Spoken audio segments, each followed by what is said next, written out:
Nah, saudara-saudara, ada dua hal atau dua aspek yang bisa menghancurkan sebuah persekutuan. Apapun namanya itu. Bisa rumah tangga, keluarga Anda, bisa gereja, bisa bangsa.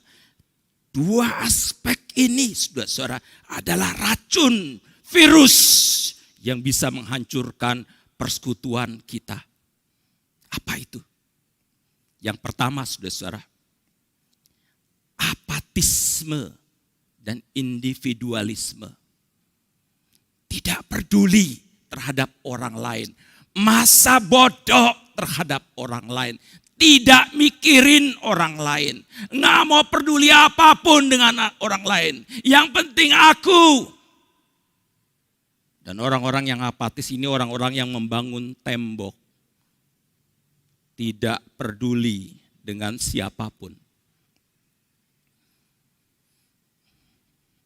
Anak saya pernah menegur saya, saudara-saudara. Karena saya pernah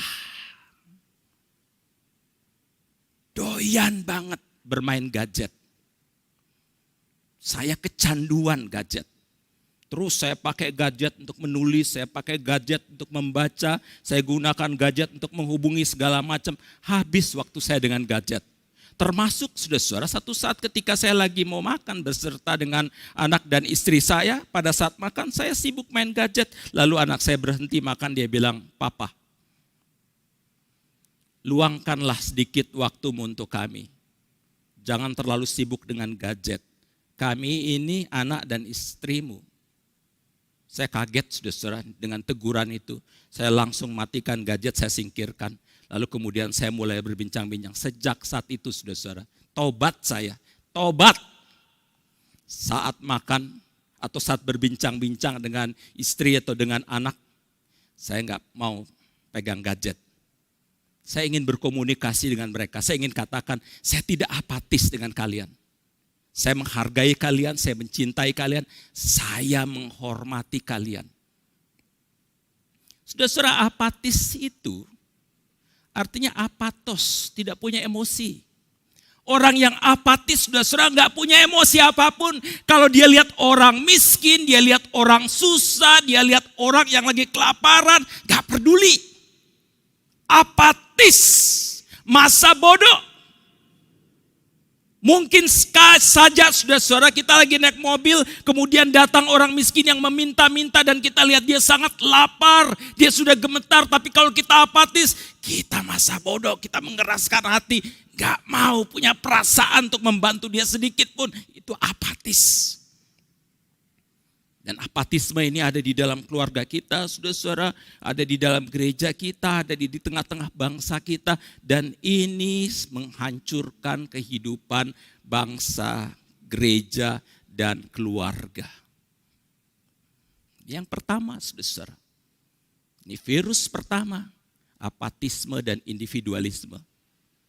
Apa virus kedua, saudara-saudara? Virus yang kedua adalah ini.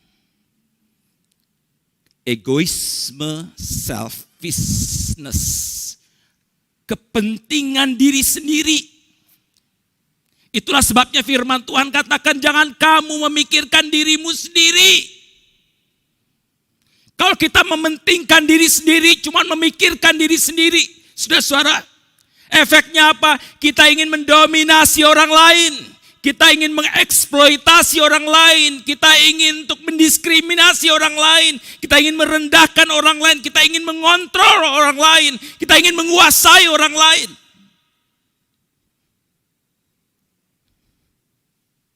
Dan saudara-saudara, penyakit ini ada di mana-mana. Di rumah tangga, seringkali suami ingin mengontrol istri dan anak-anaknya. Semuanya harus ikut apa kata dia. Dia akan mencintai sejauh mereka tunduk pada apa yang dia kehendaki. Di gereja berkelahi, bertempur, konflik. Kenapa? Karena ingin mendominasi, karena ingin mendiskriminasi, karena ingin mengontrol, karena ingin saling menguasai. Di tengah-tengah bangsa, bertempur, konflik, permusuhan. Kenapa? Karena ingin supremasi, karena ingin mendominasi, karena ingin menguasai. Di Amerika orang kulit putih ingin menguasai orang kulit hitam. Di India suku atau etnik yang dari Brahma ingin menguasai dan menguasai suku Sudra dan ingin menguasai bahkan negara, menghantam dan menghajar agama-agama lain. Semua orang, saudara-saudara, semua orang, Anda dan saya itu, saudara-saudara, Anda dan saya itu punya spirit juga, punya kecenderungan untuk mendominasi, untuk menguasai, untuk mengontrol. Dan itu menghancurkan persekutuan, menghancurkan keluarga, menghancurkan kehidupan bangsa, menghancurkan kehidupan masyarakat. Karena apa? Kepentingan diri sendiri, selfishness, yang membuat kita ingin menguasai, mendominasi dan mengontrol orang lain. Bahkan mendiskriminasinya. Ya, saudara-saudara, kecenderungan untuk mendominasi, mendiskriminasi, menguasai dan mengontrol itu, ini yang membuat kita mudah sekali diadu domba. Belanda menghancurkan kita karena kita diadu domba. Gereja-gereja hancur bukan karena dua-dua mereka setiap kelompok itu saling membenci, tidak, hanya karena diadu domba. Banyak negara hancur baur, kenapa? Mereka tidak saling membenci sebetulnya, tetapi karena diadu domba, ada hate speech, apalagi kemudian dikasih ayat-ayat kitab suci. Mereka berkelahi, mereka tidak tahu untuk apa mereka berkelahi, mereka berhantam, mereka saling memusuhi, mereka saling membinasakan. Diadu domba. Dan kita semua jadi korban. Kita semua jadi korban oleh orang yang sengaja mengadu domba kita. Hati-hati, saudara-saudara. Satu saat dalam perjalanan ke Paris di kereta api, ada seorang tua yang membawa karung besar, duduk dan di depannya ada seorang pengusaha. Lalu saudara-saudara, pengusaha ini melihat si bapak tua dengan karungnya itu, dia kemudian bertanya, "Pak, apa sih yang sebetulnya Bapak bawa dan mau kemana?" Kemudian si bapak ini mengatakan, "Oh, saya seorang petani sebetulnya. Saya ingin ke lab. Yang saya bawa adalah tikus-tikus yang saya dapat di lumbung gandum saya.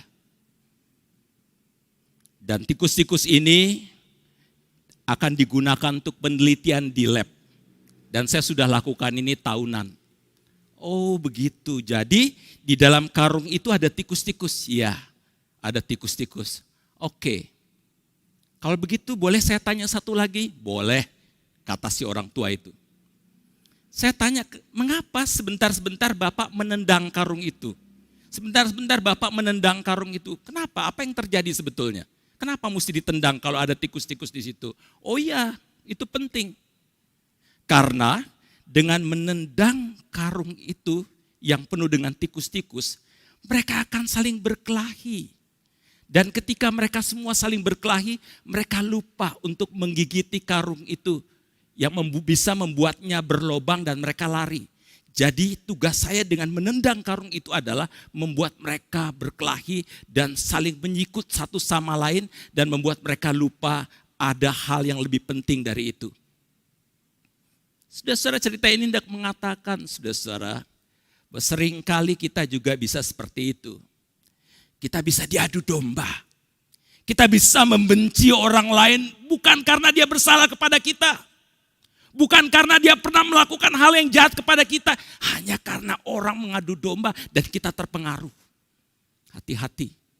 Jadi saudara-saudara, ada dua hal yang menghancurkan persekutuan. Yang pertama adalah apatisme, individualisme. Dan yang kedua adalah egoisme, selfishness. Ini dua hal ini.